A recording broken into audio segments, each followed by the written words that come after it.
Екінші әдебі худурул қалб. Оқып жатқан кезде ойымыз, пікіріміз, оқып жатқан аятымыздың Құранның төңірегінде жинақталу керек. Намаз оқығанда біз Алла субханала тағаланың алдында тұрғанымызды сезініп, ойымыз, пікіріміз, жан дүниеміз барлығы намазбен бірге болу керек болғандай, Құран оқып жатқан кезде де ойымыз Құранмен бірге болу керек. Тіліміз оқып жатыр, бірақ ойымыздың бәрі басқа жақта, базарда, ойда, қырда, сайда жүретін болса, Алла субханала тағаланың кәләміне деген әдепсіздік болады.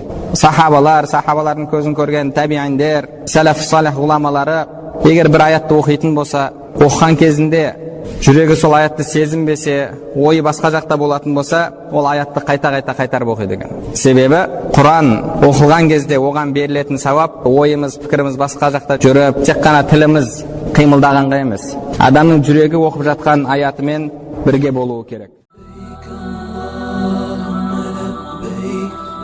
لا شريك لك لبيك إن الحمد